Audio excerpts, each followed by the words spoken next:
আমি আবু সালেম মোহাম্মদ শাওন। আমি একজন সফটওয়্যার ইঞ্জিনিয়ার। আজকে আমাদের উমরা সফর শেষ হচ্ছে আসমানা ট্রাভেলস এর সাথে। এটা খুবই ভালো একটা এক্সপেরিয়েন্স ছিল। আসমানা ট্রাভেলস আসলে আমার কাছে খুবই ভালো লাগছে। স্পেশালি আমি বলতে পারি যে এখানে যারা হাজি ছিল সবাই খুশি, সব দিক দিয়েই খুশি। তাদের একটা অন্যতম বৈশিষ্ট্য হচ্ছে যে তারা চাচ্ছে যে তার যত হাজি আছে সবাই যেন ভালো করে ইবাদত করতে পারে।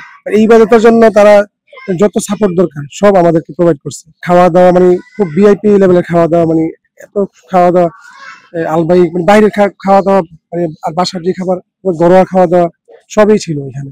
এক এক দিন এক এক আইটেম, মানে আমরা বলতে পারতাম যে আমরা এটা খাবো, মানে এরকম ভাবে কাস্টমাইজ করে আমরা খাইতে পারতাম। তো খাওয়ার কারণে আমাদের শরীরে মানে এনার্জি ছিল, তো আমরা ইবাদত করতে শুরু করে। আর ইত্তেকাফে আমরা অনেকে ছিলাম। তো ইত্তেকাফে একটা সাপোর্ট দিয়েছে, মানে খুবই ভালো ছিল। মানে আমাদের ইত্তেকাফটা কষ্টহীন ছিল যে তাদের সাপোর্টের কারণে। তারা অক্লান্ত পরিশ্রম করছে, অনেক পরিশ্রম করছে, মানে এটা বলার মতো না যে মসজিদুল হারামে ইত্তেকাফ করা এবং সাপোর্ট দেওয়া মানে খুবই মানে এটা অ্যাপ্রিসিয়েট করার মতো। আমাদের সাথে আরেকজন ছিল, শায়েক ছিল, সেটা হচ্ছে প্রফেসর মুক্তার আহমদ। ওনার কথা তো না বললেই নয়।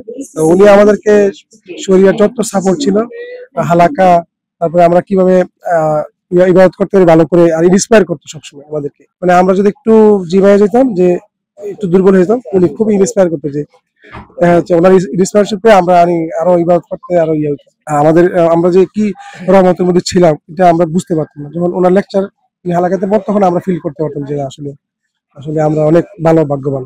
আমি তো অনেক হাজি আমি দেখছি, তো সবাই কিন্তু বলছে যে আসলে আপনারা অনেক লাকি, আসলে এরকম এজেন্সি আসলে হয় না। আমি খুবই খুশি। আর আমি চাই মিনিমাম তারা এই যে সাপোর্টটা ছিল এর চেয়ে যাতে কম না হয়। আশা করি এর চেয়ে ভালো হবে ইন ফিউচারে। তো আসলে অনেক কিছু বলার আছে, অনেক দিক দিয়ে সাপোর্ট খুব সুন্দর হয়েছে। আর ওনার মানে কমিউনিকেশন স্কিল এত অনেক ভালো। হোয়াটসঅ্যাপে আমাদেরকে এভরিথিং মানে ক্লিয়ার করে দিত।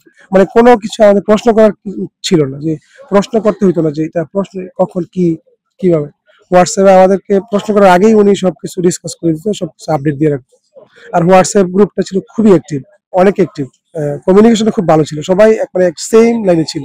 আর আমাদেরকে জিয়ারা করাইতো, আর উনি জিয়ারাতে খুবই মানে ধারাভাষ্য দিত, খুব সুন্দর ভালো লাগতো। তো মানে এটা একটু প্রাণবন্ত ছিল।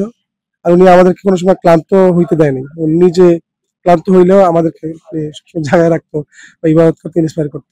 তো আসলে এরকম একজন মানুষের সাথে এবং একটা আসুনা ট্রাভেলস সাথে আসার জন্য আসলে ইবাদতের মাত্রা বেড়ে গেছে আমি মনে করি। সব দিক দিয়ে ভালো ছিল। আমি বিশেষ করে খাওয়া দাওয়াটা আমার খুব স্পেশালি পছন্দ লাগে। খাওয়া দাওয়া না হইলে আমার ভালো লাগে না।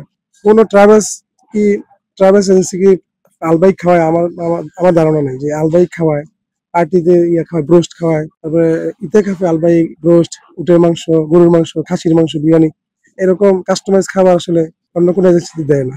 মানে দেয় কিনা জানি না, তবে আমার ধারণা আর কি যতটুকু যা অন্যান্য হাজির সাথে কথা বলে তারা বুঝলাম যে তারাও আসলে আমাদের খুব পছন্দ করছে। আর আমরা যখন মসজিদে ছিলাম, অন্যান্য পাকিস্তানি ভাইয়েরা ছিল পাশে। তো পাকিস্তানি ভাইয়েরা আমাদের দিকে খুবই তাকায় থাকতো, আপনারা অনেক ভালো। এরকম তো হয় না কোনো সময়, খুবই আনকমন। আর আফ্রিকান ছিল, মানে আমরা একদম মসজিদ যেখানে ছিলাম, মানে আমরা টপে ছিলাম, আমাদের সবাই মানে খুবই ভালো ছিল এক্সপিরিয়েন্সটা।